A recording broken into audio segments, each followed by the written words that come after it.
Il nous reste encore 2 combats à voir pour cette 4e édition du K1 Winter Fight et c'est toujours une ceinture qui est en jeu pour ce combat chez les hommes, catégorie moins de 74 kilos. La ceinture du K1 Winter Fight dans les règles du K1. Accueillons le combattant espagnol Fernando Martín Sánchez.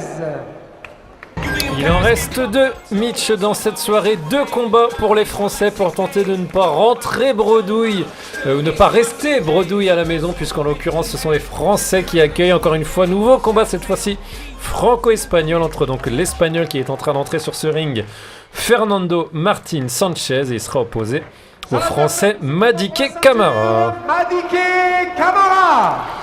Voilà, encore un Espagnol qui sort de la boîte à chapeau. On ne sait pas ce qu'il va nous sortir encore, mais en l'occurrence là, voilà, il va affronter un très très grand boxeur français. Voilà, Madické Camara, qui il a écumé les rings de France, d'Europe et du monde même, et plus de 100 combats à son actif. Hein.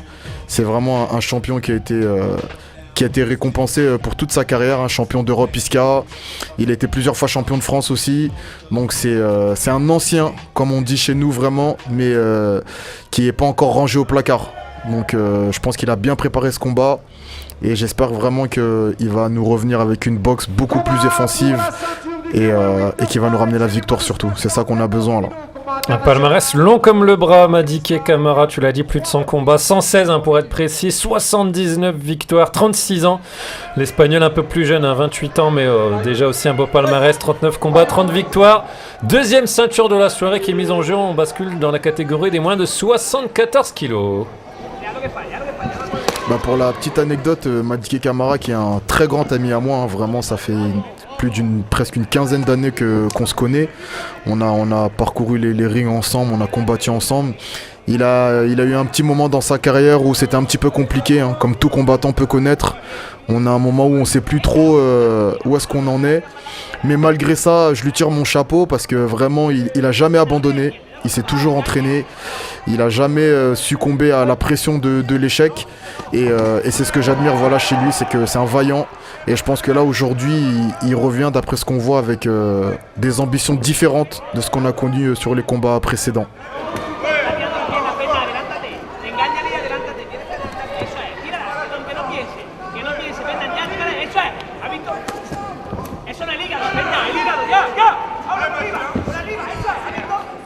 On vous laisse vivre un petit peu ce combat, on a beaucoup parlé, donc on vous laisse vivre les combats les plus intenses, on va dire, hein, c'est le co-main event de cette soirée, donc on vous laisse savourer un petit peu.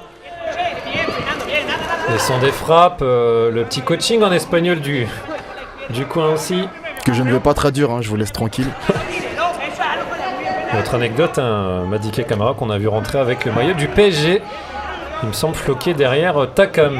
Madicam, non, c'est son surnom. Ah, Madicam, j'ai vu que le Cam, je me suis dit c'est peut-être un fan de Carlos Takam. Ouais. Non, ça n'a rien à voir. Ouais, c'est Madi pour Madické et Cam pour Camara. Parce qu'il y avait le drapeau qui cachait le début du flocage. Autant pour moi. Oui, très belle accélération là de Madické Camara. L'Espagnol en face aussi, ça cogne fort, mais il recule, donc du coup il favorise Madické. Très hermétique au niveau de sa garde. Ouh, magnifique. Ouais.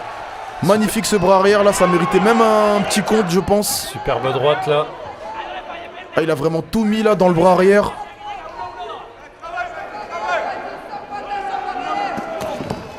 Ça a calmé un peu l'Espagnol là je crois.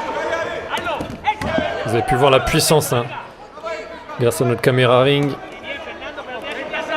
de cette attaque. Un petit moment de répit. Voilà, ça a commencé fort, on souffle un petit peu. C'est stratégique aussi tout ça. Oh,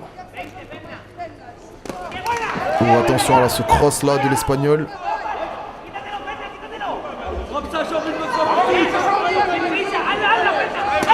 Oh, le genou, attention. Le petit chambrage là, la petite provocation aussi, ça fait partie du jeu. Ça fait du partie spectacle. Du game, voilà, tout à fait. Avec le sourire, avec le smile en plus.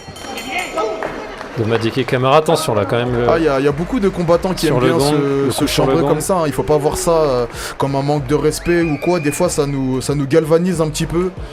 de chambrer l'autre pour voir. C'est un peu comme on disait tout à l'heure, Nassim, hein, c'est un jeu d'échecs. Voilà, on propose quelque chose, on fait un peu d'intox. Donc ça nous permet de voir comment il réagit face à la pression, face à l'intimidation.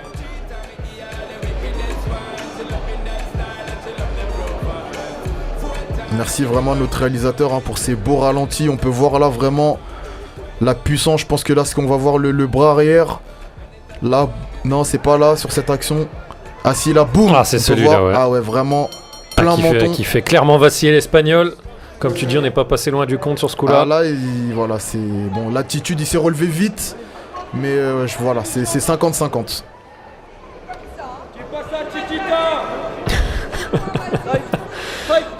Le public qui chambre aussi en espagnol, mais voilà, c'est bon enfant comme on l'a dit. Et c'est reparti pour cette deuxième reprise pour une ceinture, hein, ceinture de l'événement entre Madické Camara et l'espagnol Fernando Martín Sánchez.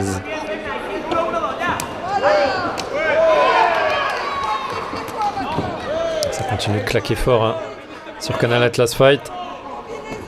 Là, on est chez les 74 kilos, hein, donc après manger, après peser.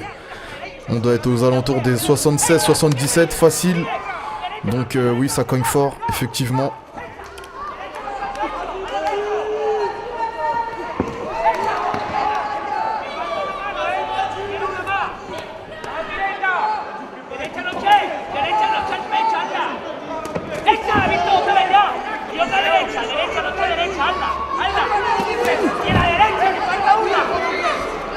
Une belle attitude hein, des deux côtés. Dans ce combat, Madické Camara qui dégage beaucoup de sérénité même visuellement. La détermination dans le regard, là on le voit bien. Tenter d'enfermer un peu l'espagnol dans le coin.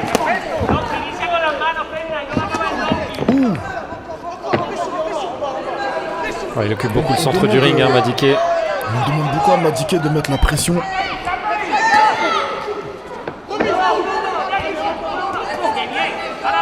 De toute manière, c'est là où il est le plus efficace. Quand il avance comme ça, là, c'est... Ouh, attention là. Le point arrière encore.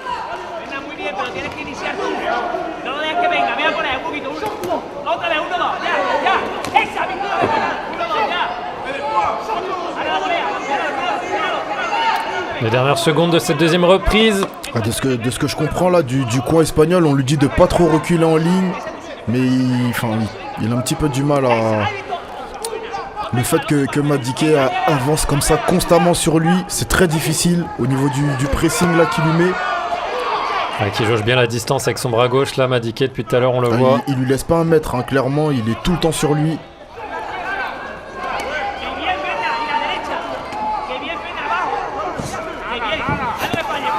Un espagnol encore une fois vaillant. Hein. Le genou sauté et il continue d'avancer.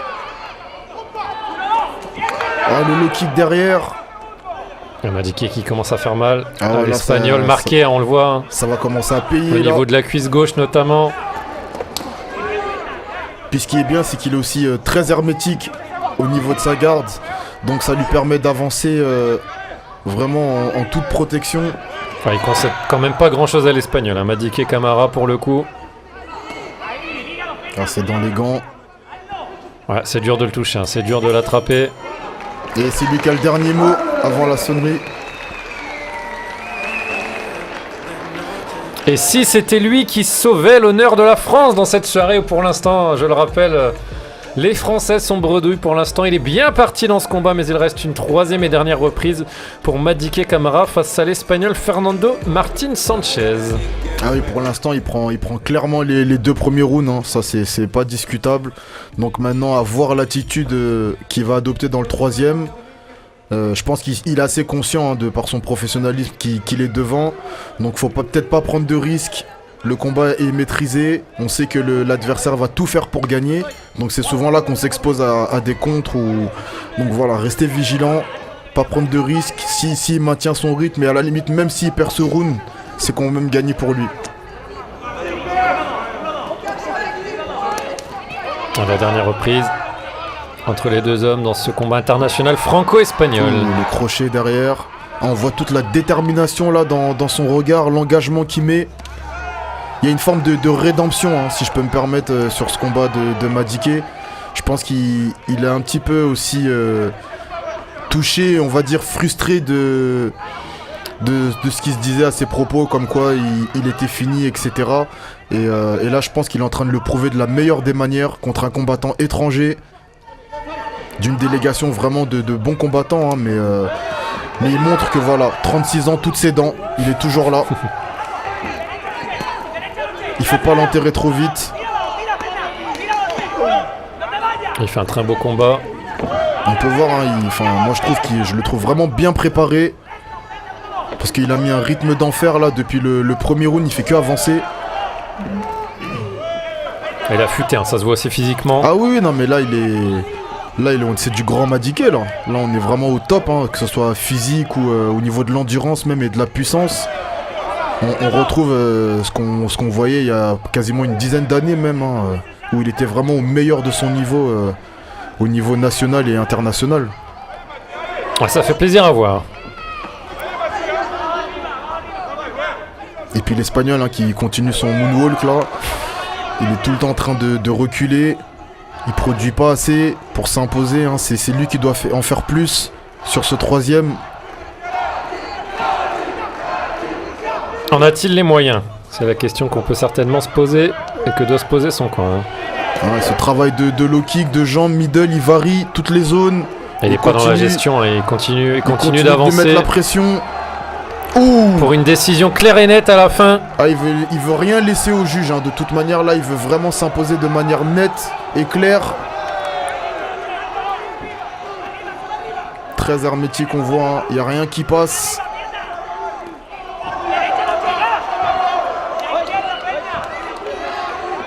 Ouais, clairement qu'il y a deux solutions, hein. Cet Espagnol là face à Madiké Camara. Exactement, Nassim. Sur ce combat il a pas trouvé la solution.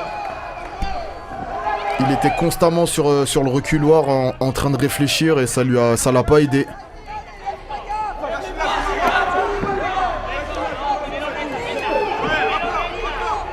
Allez, dernière seconde de cette troisième et dernière reprise. Entre les deux hommes. Les petites techniques pour gagner quelques secondes du côté de l'Espagnol qui est dans le dur. Hein. On commence à connaître. Ah, toujours.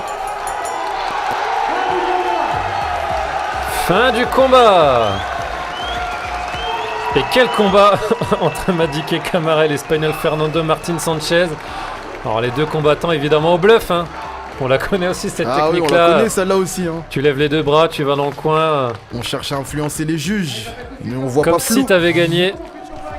Et pour le coup, franchement, je pense qu'on est bien parti pour avoir l'honneur français sauvé parce que on sera quand même très surpris de voir une victoire de l'Espagnol, tout en restant encore une fois objectif, hein, Mitch. Ah oui, toujours là, de toute manière, le combat il était à sens unique. Hein. Je pense que tous les gens qui regardent Canal Atlas Fight avec nous sont d'accord. Même sans être un spécialiste de la boxe, ou voilà, on a vu qu'un seul côté combattant.